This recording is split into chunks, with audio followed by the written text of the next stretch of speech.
There's this saying that I've learned a lot from the mistakes people have made who took my advice.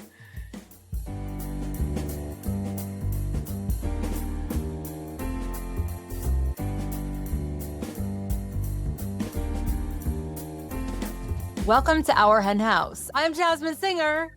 I'm Mariann Sullivan. And I'm Sebastian Joy. Yes, that was awesome. Let's keep that. That was so good. Sebastian, first of all, thank you for joining us. We're big fans of your work. Sebastian Joy is a globally respected changemaker and serial social entrepreneur who founded Kickstarting for Good, an innovative incubator helping impact entrepreneurs transform our food system, following his 2-decade leadership of ProVeg International, which expanded to over a dozen countries under his guidance. Wow, that's amazing. A former lecturer in social entrepreneurship and regular speaker at international conferences, Sebastian is now dedicated to mentoring the next generation of charity entrepreneurs, combining his strategic vision and talent for building cross-sector partnerships to create lasting systemic change. First of all, there's so many things in there I'm curious about, but I just want to touch on that mentorship thing for a moment, because I think that is such an incredible gift that I'll just say activists of a certain age, and I'm calling myself that. I'm 45, so I mean anyone over 40, I'll say. Just kind of being a mentor to younger activists, it's such an empowering, emboldening thing to do. What's your relationship like with mentorship? Tell me more. Yeah, no, I just really love giving all the experiences back to the next generation. There's this saying that I've learned a lot from the mistakes people have made who took my advice. So, having done that for a number of years, I've learned a lot. And I think now it's just really, very inspiring to tell the next generation of change makers how to make it better than we did before. Yeah, and there's lots to be done that hasn't been done yet. And you're most well known, of course, as Jasmin pointed out in your bio, as the founder and longtime president of ProVeg, which has had an enormous influence on the movement worldwide. But today we're going to be talking to you about this new, or relatively new venture, Kickstarting for Good. Can we just start off with just a brief description of what Kickstarting's mission and strategy are, and then we'll get into details? Mhm.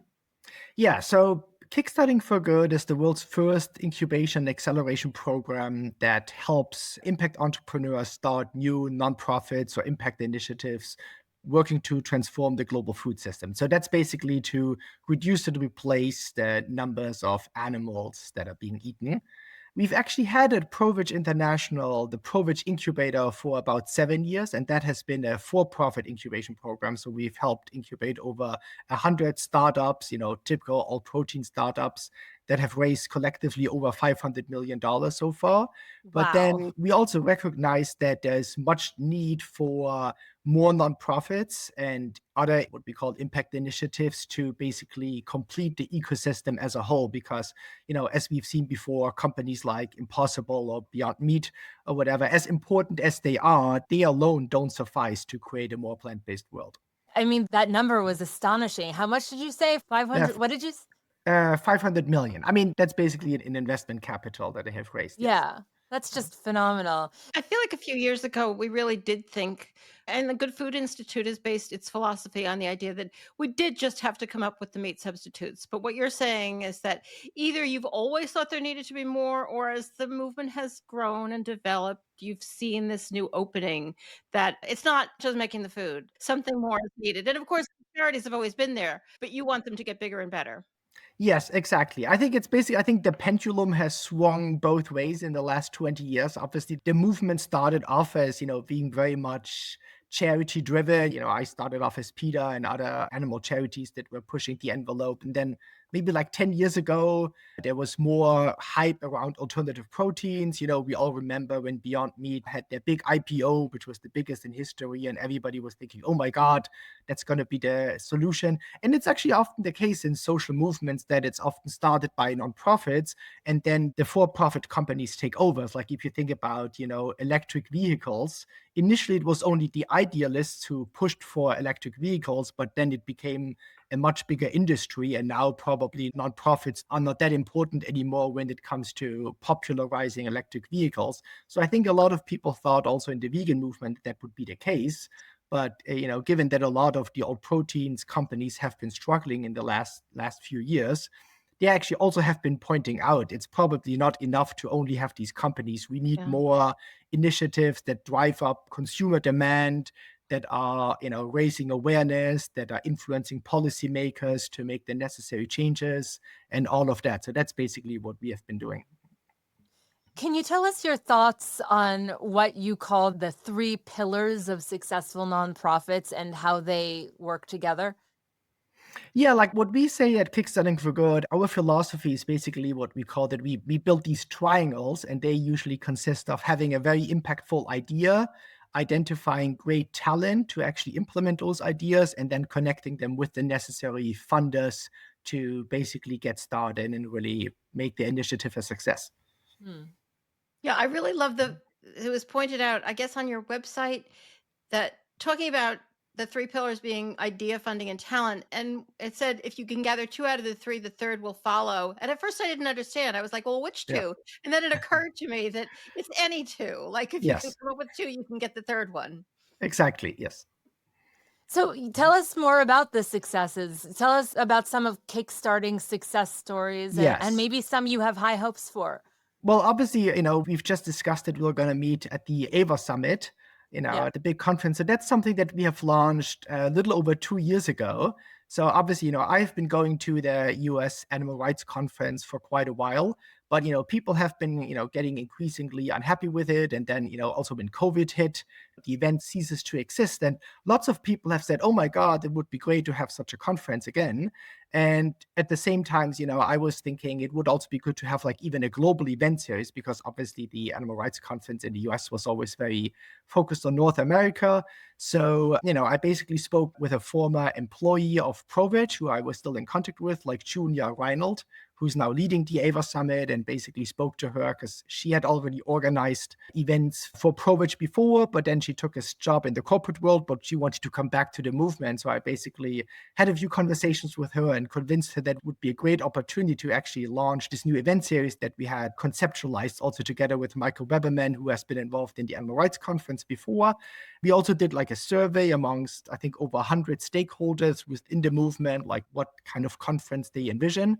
We also spoke to some funders, and then, basically in the end, we announced a date. We came up with a name. We called it the Animal and Vegan Advocacy Summit, short AVA Summit, or some people also call it AVA. We usually say AVA Summit.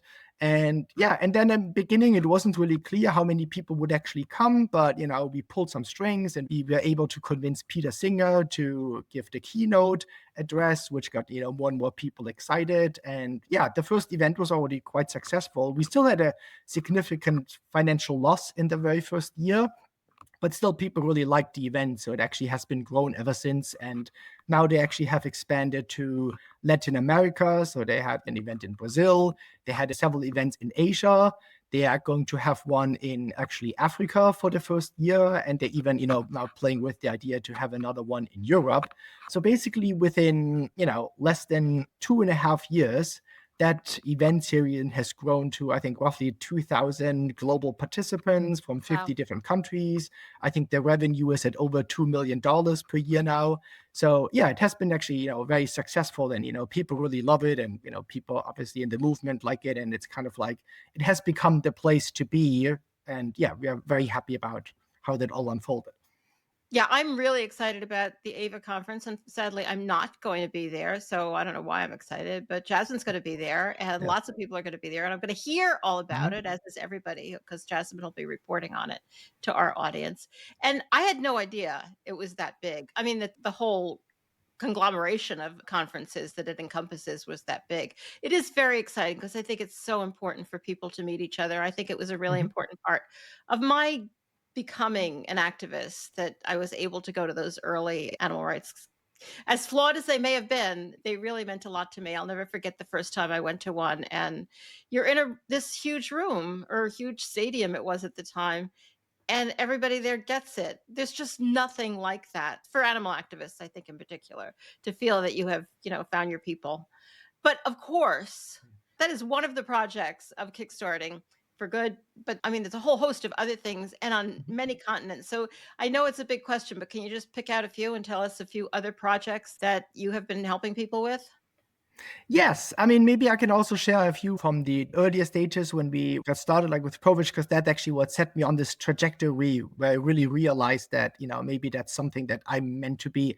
So basically, I became vegan and also started to become an activist about 20 years ago. And, I started off being at a year at PETA. I did a traineeship there. And then I decided to, get a master's in nonprofit management. So I did that. I worked a bit at a global consultancy company, one of the bigger ones, but then just got more passionate about really dedicating my life to animal rights and transforming the global food system. And there was this very small organization called, basically the German Vegetarian Society, which had already been around for 100 years, but they had like a staff of 2.5 people. And I basically had to consult them as part of my studies. I got a master's in nonprofit management. And as part of that, we were able to pick a charity to help them, professionalize. So I was working with this German Veg Society, which was very, very old fashioned, as many of these societies are. But they were open to modernizing. And then they basically asked me if I wouldn't come on board, join their board. And eventually I became their CEO, which sounds kind of fancy, but if you have a staff of 2.5, it's not much of a CEO role. So I basically had to do a lot of myself. And yeah, then we basically started to grow, but we didn't have much budget. There was really not much to do. So we always had to come up with ideas that wouldn't cost any money. So one idea we had is, wouldn't it be great if, I mean, we were organizing things like Veg Fest and stuff like that, but we also thought about, professionalizing that. So the idea was, could we maybe create something like a trade show, like a consumer trade show for the vegan movement? We spoke to a few companies, and initially they were not really interested because they said, oh, there are already other consumer shows out there. But we thought we were really onto something. So we reached out to a number of trade show organizers. And, one of them was actually really interested. So then they launched this, what was called Veggie World. So that's basically like a consumer face. I think in the US you have what's it called, the Plant-Based World Expo, or what's it called, Yeah. the New Yeah. York event. So we already did that was like, kind of like 15 years ago. I think the first one we had, I think in 2010 or something like that.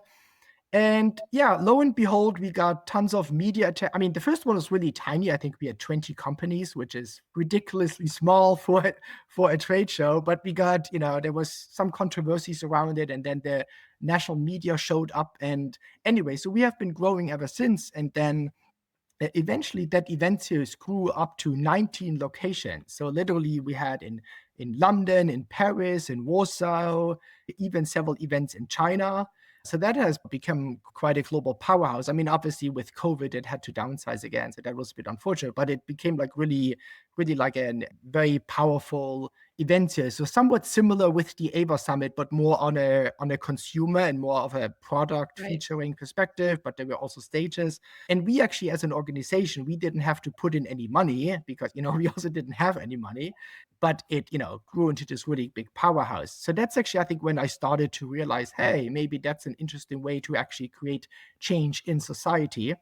And then there was another example. So back in the days, like 15 years ago, vitamin B12 was still kind of like a bit of an issue within the vegan movement because especially in Europe, people are more reluctant to taking pills. Like if you say, hey, I'm on a healthy diet, and then Mhm. people, oh, what do you do? Oh, I take, supplements for vitamin B12. So that's something, that was a bit frowned upon. And also I have ADHD, so I'm easily tend to forget things. So I would also often forget to actually take my vitamin B12 pills. But when I would take them, it would say on the package that you should actually leave it under your tongue because the B12 is actually being absorbed through your mucous membrane. So one day I was brushing my teeth in the morning and I thought, oh, I actually have a lot of toothpaste in my whole mouth.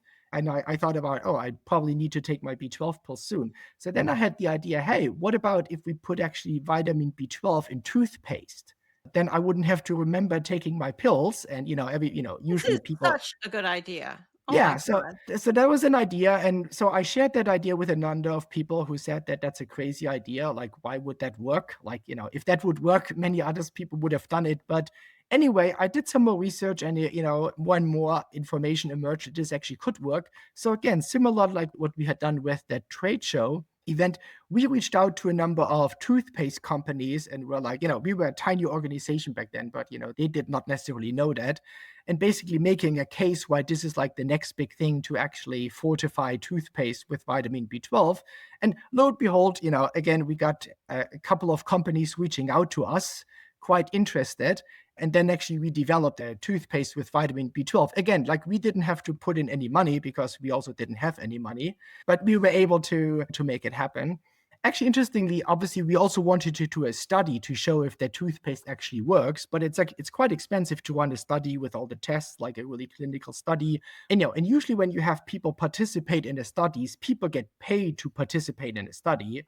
But we try to turn this around and saying, hey, we have this extremely innovative product, but it can only come to market if we have enough proof.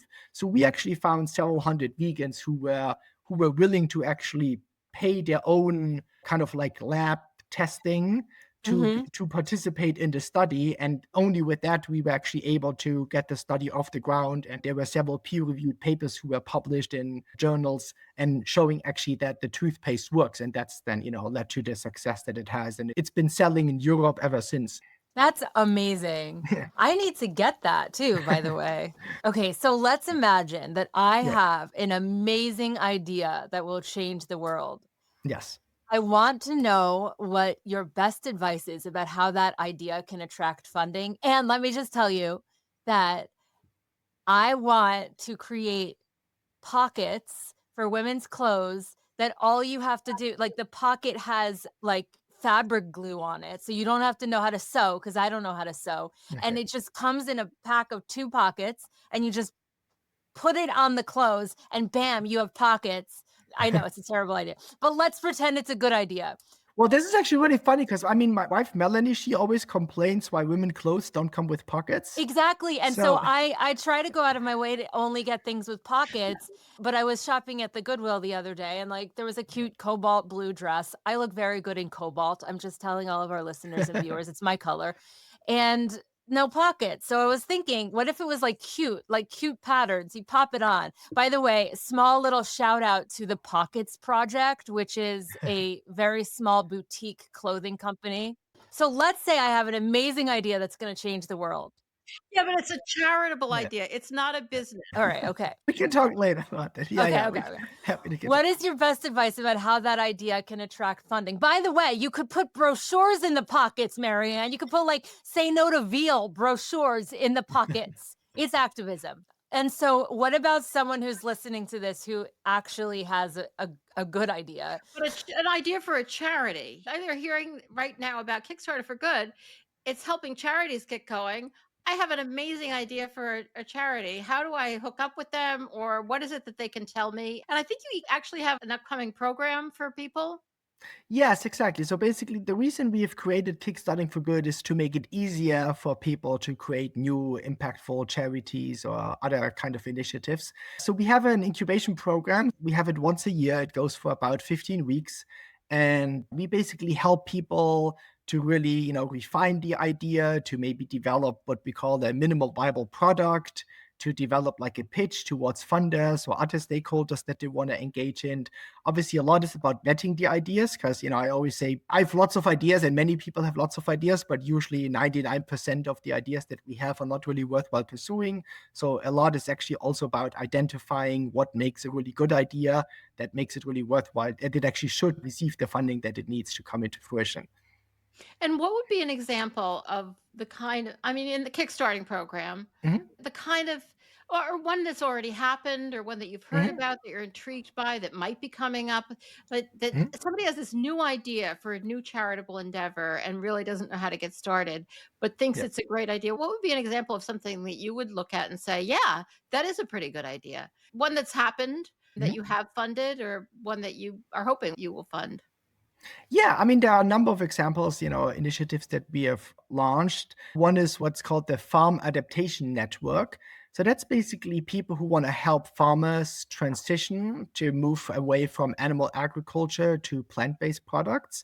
Obviously, there are already some of those initiatives around, like Transformation Project or, Right, certain right. of these projects. But that's basically like a more international version of a network that is creating blueprints about how, on the one hand, how farms can transition, but also how to do the necessary policy change to make that happen.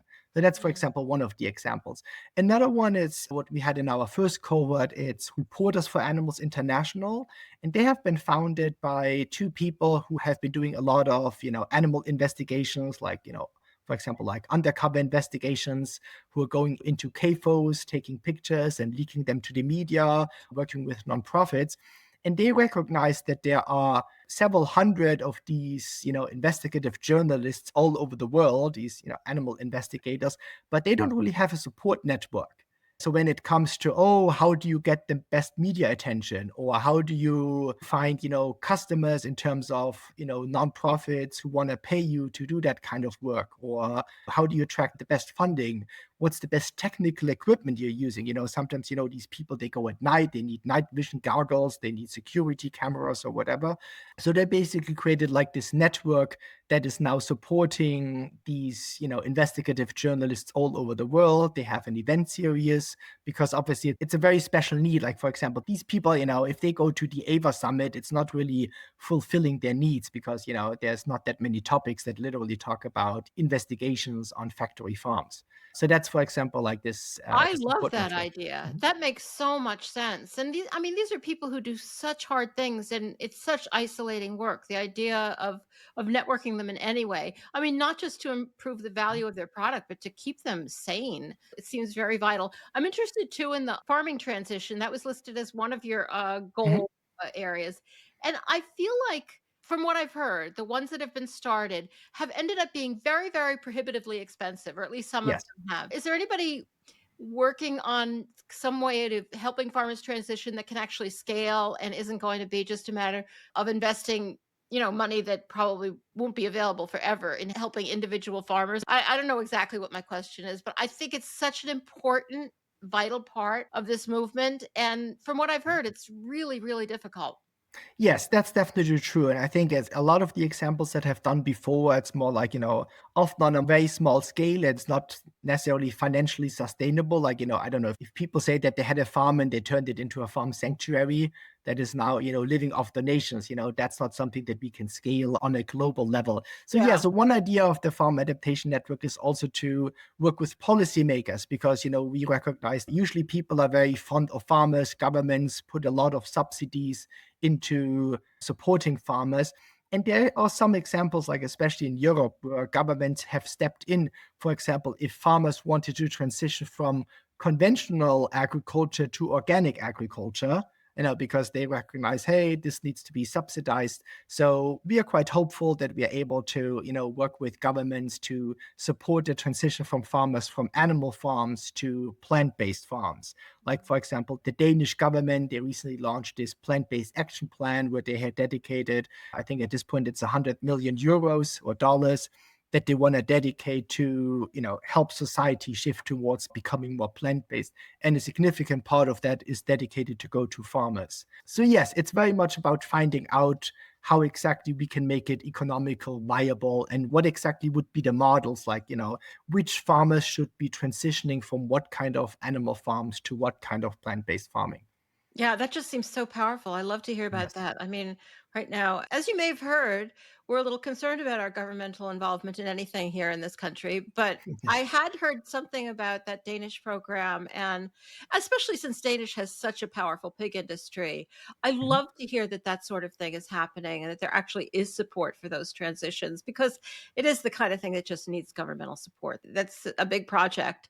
Mhm. All right, another word that I saw in your list of areas that you're interested in is meta fundraising. And I wanted to ask you about it because I have no idea what that means. Well, meta fundraising basically means how can we raise more money for our movement as a whole. So it's meta in the sense that it's Ah, not only about, one organization trying to raise money for itself, but how can we maybe think a bit bigger and raise money for the movement as a whole. yeah, it's kind of like the way I don't know whether you agree, but I don't know, 10, 15 years ago, I did not see effective altruism coming. And that has Yes. brought just unbelievable amounts of money into this Yes. movement because those are people who looked at it kind of from a different direction and saw the same things and actually brought a lot of funding in. Yes, exactly. I think the EA movement has been fairly successful in establishing several, meta fundraising entities that are now being able to raise money for the movement Yeah. as a whole. Like, for example, like in Germany, also in other countries, there are these effective giving platforms or nonprofits that are literally just, saying that they advise people who want to donate about how to donate effectively. And one of their usually core one of their offers is animal charities that are seen as being high impactful. And they were able to raise, 10 millions of euros so far that have been going to our movement.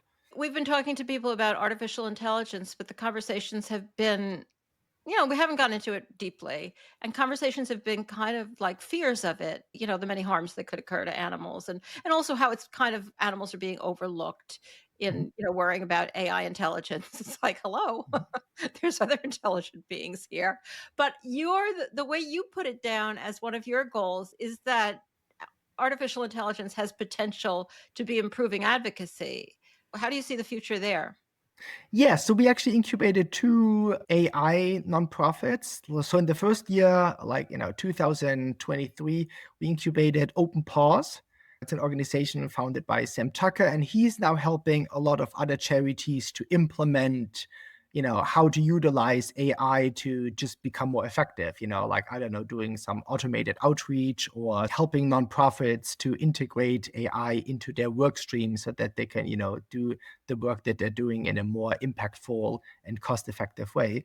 And another organization that we just launched a few months ago, or helped launch, it's Electric Sheep, Mm, and they have also like a fellowship program Love and a the boot name. and Yeah. a boot camp where people who are maybe interested in AI but maybe not so much interested in animals yet, or the other way around, that they can actually learn how, you know, really get up to speed about how to utilize AI for the good of animals, and also how can we have an influence on the big AI development researchers or labs to also consider taking animals seriously. Because if you actually look a lot into the mission statements of these big AI labs, they say, oh, we want AI to be serving all humanity. Instead of actually saying that they wanted to serve all sentient beings, which is obviously quite a big difference. Oh. Um, Yeah, yeah. so you are looking at AI from a bunch of different directions, and yes. I mean, obviously, it's hugely important, and it would be nice to get ahead of it. Yeah. You kind of started touching on some possible harms from AI. Does that concern you? Yeah, definitely. I mean, there's so many ways this can go in different directions.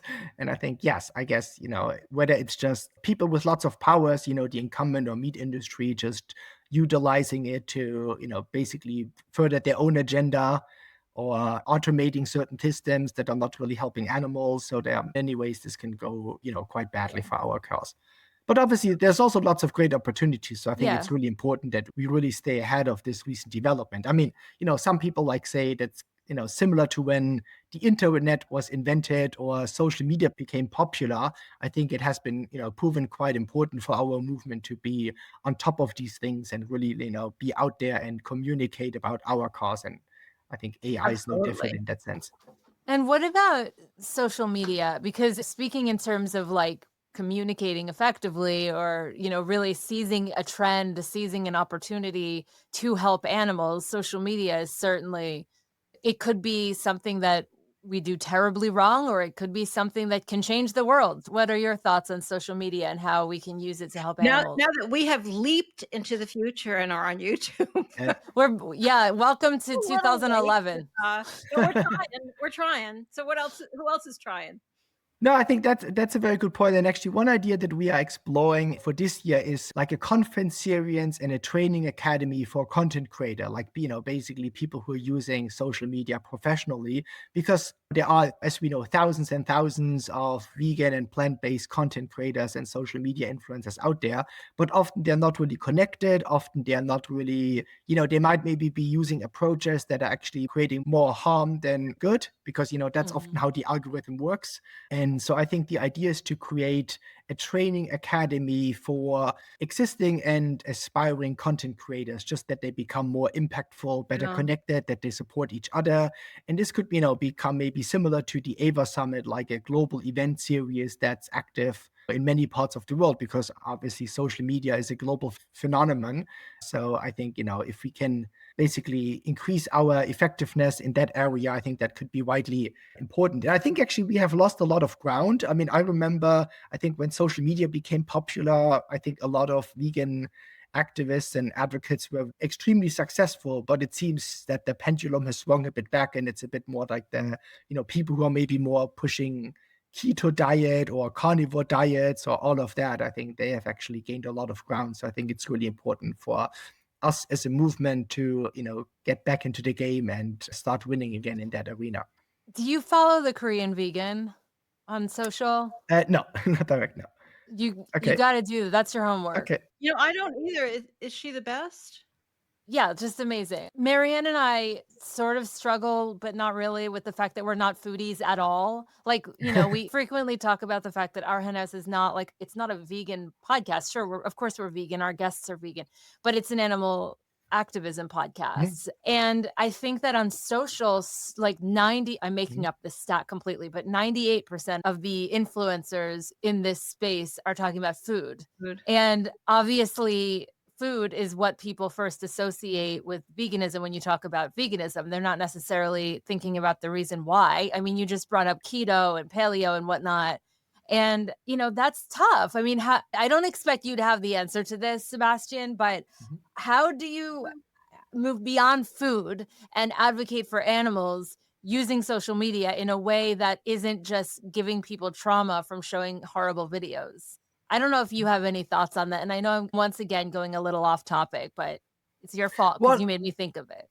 Well, it's actually a good point, and I think our level is usually to try to stay one level higher than that. So I think it's not, I don't see it as my job to kind of like identify the best strategies in that regard. I mean, obviously, I'm happy to share my opinion, but I don't think I'm super qualified in that regard. But I think like, for example, when you mentioned like there's this Korean vegan, because there are amazing content creators and influencers out there, and I think it's really important to create some kind of entity that can identify these amazing people and then maybe replicate their success stories in, whatever their approach is in many other countries. So like, there are, you know around 200 countries in the whole world, and there are amazing people all over the place. And I think if we are able as a movement to always identify something that really works well and then spread this kind of information in different markets, I think that can be extremely powerful. And, because there are people who are being very creative in terms of getting lots of attention by maybe having ethical arguments in a funny way, or, Mhm. like we had this one participant from our last cohort. She's from Xiabu Vegan. So it's like a nonprofit based out of China, Shanghai. And, obviously communication is a bit more restricted in China in terms of, the social media. But what they did actually is they started a debate society where they have different, topics around veganism that are publicly being debated and then being put online. Because, Mm. if anything is framed as a debate, it's quite easy in China to still get lots of attention, because, you can say way more things if it's actually part of public debate. And that's actually their way of really getting the message out there and getting millions of views. I realized I left the Korean vegan thing hanging. I just wanted to say Yeah. what Joanne, who runs it, does is she uses stories from her life and from her family members, her ancestors, and as she's talking about them in this she's just a beautiful orator, right? She's making a sandwich. Like you wouldn't think these two things go together, and yet Yeah. it's just like And she probably is the most successful vegan, at least in the state. These are all such fascinating ideas, and it occurs to me that ProVeg has really just become an organization. I mean, ProVeg being the parent Mhm. organization is Mhm. Kickstarted for Good, that has a global reach, that is Mhm. deliberately sought to have this global reach so that we Mhm. can learn from each other. I've always kind of thought that we're kind of a nation unto ourselves, like drop yourself down anywhere in the world and you'll find somebody who gets it about animals. Probably Yes. only one person, unfortunately, but there'll be one person. I mean, we're everywhere, and the idea of bringing us all together in these ways is so powerful. And there's definitely more topics that I want to ask you about, but they might have to wait for a bonus, because what I really want to get into is you have an upcoming accelerator. You're both an incubator and an accelerator, I Yeah. think. Is Mhm. that right? Yes. Because Mhm. both people who have an idea and also people who have already started, but need some help getting going. And you have a program coming up. Can you just kind of walk us through like what it's like to be a participant? Yes. So we have the Kickstarting for Good incubation program for people who want to work on, food system transformation. Applications are still open until May 23rd. So I think that's a few days after that episode drops. Please be quick and apply. But if you're a few days late, please just shoot us an email. But otherwise, we'll have a program coming up the next year. And so the program, as I mentioned, it's around 15 weeks long. Most of the program happens virtually. People can work from home. We require that people spend around 20 hours per week. So that means they can still have a normal job if they, can work on the weekends and in the evening. So that's important to us because not everybody is maybe ready to give up their job immediately if they don't even know if it's going to work. And then we fly people into Berlin in early September. So they come to Berlin for 1 week. And then, the whole cohort meets. It's going to be between 20 and 25 people who are all working on, various ideas. Then we spend 1 week in Berlin. And then we also try to match people because we have found it's often good if there are at least two people who are working on an idea. So if two people maybe have a somewhat similar idea, like, for example, oh, we want to support social media influencers or content creators, or I want to work on, I don't know, AIs for animals. So, we try to match the co-founders together, and then they're basically like, as a team working on a certain idea. And that's basically what we call an initiative. So if we have the teams combined with the idea, it's what we call an initiative. Then we have a mid-program review. So that's basically decides who makes it into the second half of the program. Because, only if the idea is ripe enough to actually really be able to, launch and being able to pitch for funding, makes sense to come out. So that's gonna happen in early October. And then people come back for another 5-6 days in Berlin in November. And then actually, we teach them a lot about fundraising, about, how to set up their website, how to do all that. And then the final day is a pitch day. So where they basically get in front of a lot of funders and foundations and basically present all the work that they have done. This is exactly what we plan to do. This is the research that we have done. This is the minimum viable product that we have developed. This is how we will know whether we will be successful. This is our theory of change, our mission and vision, and this is why we are the best people to basically implement this. Oh, I love it. That's so cool. Exciting. Yeah, thank you. What So- language is everything is it in English or Yeah, everything is in English, and it's quite an amazing experience. I mean, you can see some videos on our website, kickstartingforgood.org, where past participants have spoken about it. I think it's just that all the support that we provide, we have over 40 mentors, lots of movers and shakers from the vegan movement, from, Dr. Michael Greger to Tobias Leonard, the author of, How to Create a Vegan World, to my wife, Melanie Joy, Bruce Friedrich, and many others who have been in the movement for a long, long time, who are willing to spend some of their time mentoring, our participants. It's also quite amazing just to be in the same room with so many other people who are mission aligned and eager to start a new initiative for nonprofit, because obviously often it's a very lonely process and there are many challenges that comes with it. How do I register a 501, or how do I raise my first money, or how do I hire my first staffer, or I don't know, interpersonal issues, if maybe the two co-founders have different personalities, how do you navigate that? How do you maybe start small? Like, we generally encourage people not to come up with a $500,000 starting budget, but how can they actually create something with, a much smaller budget, but then show traction and see, hey, this is really much needed, so that actually then, they can raise more money later down the line.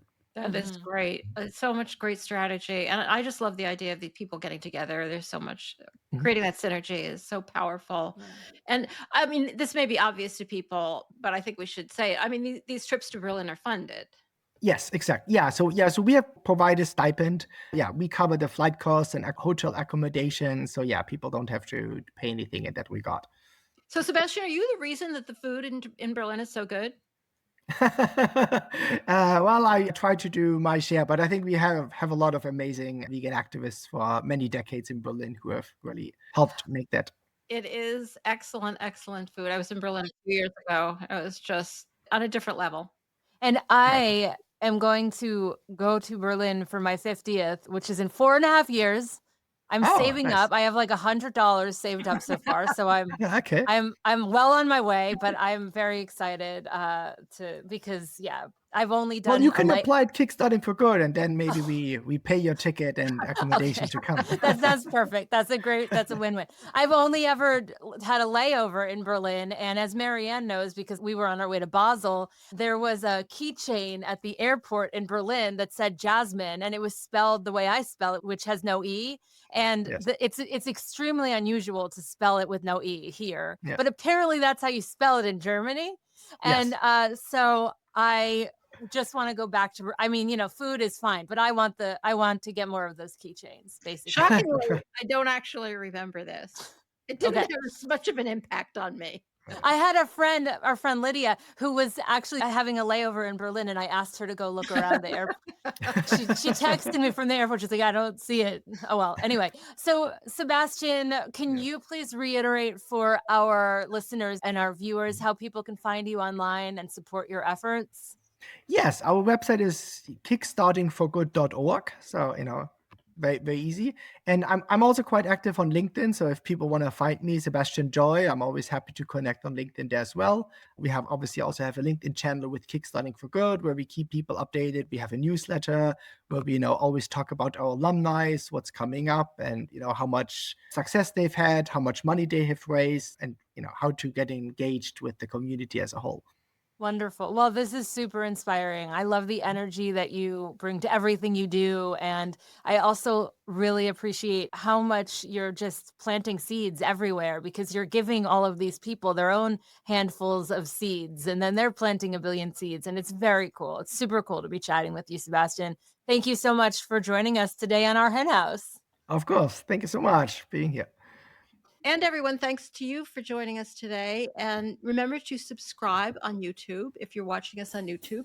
And if you don't watch us on YouTube, subscribe on YouTube anyway, because we need people to subscribe on YouTube. Hit the like button. And, if you would like to support us, we would love that. Just go to ourhenhouse.org/support.